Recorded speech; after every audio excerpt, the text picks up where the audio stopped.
A tree-killing bacteria is wiping out the state's famous orange groves. 90% orange. I'm Fred Gmitter박사. I'm a citrus breeder and geneticist. I work at the University of Florida Citrus Research and Education Center in Lake Alfred, Florida. In the heart of citrus country, with what scientists are doing to stop the disease.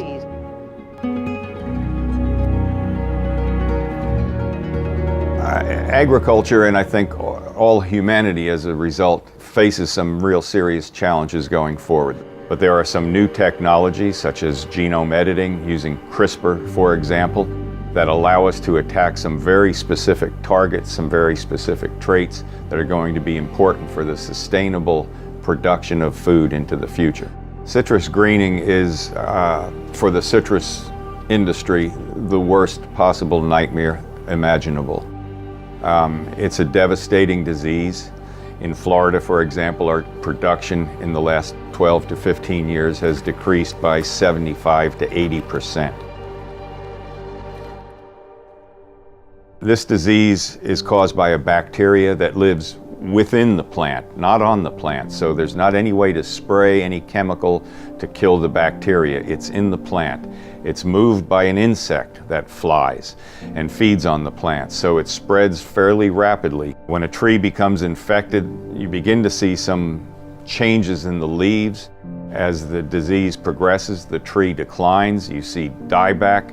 It produces fruit that are misshapen, that never become very delicious. They don't develop the normal color, the normal flavor. Everything has changed. And eventually, the trees decline to the point where they're just not productive anymore. And it's spreading throughout the world. It's moved throughout South America, throughout Central America. It's been in Asia, in China, and India for more than 100 years.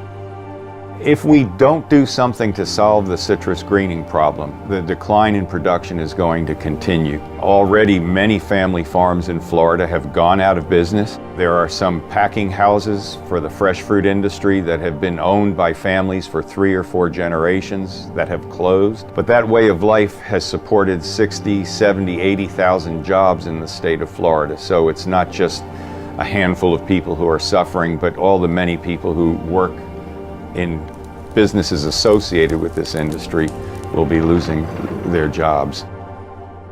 We're on the cusp of seeing incredible breakthroughs using CRISPR genome editing methods to cure debilitating diseases in humans and animals.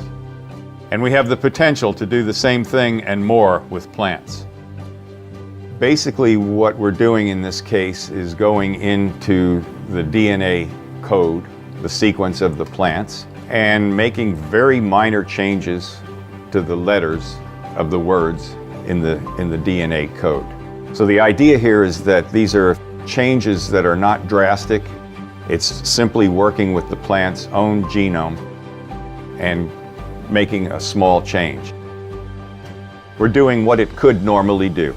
Given enough time, citrus trees would develop resistance. They would evolve resistance to citrus greening.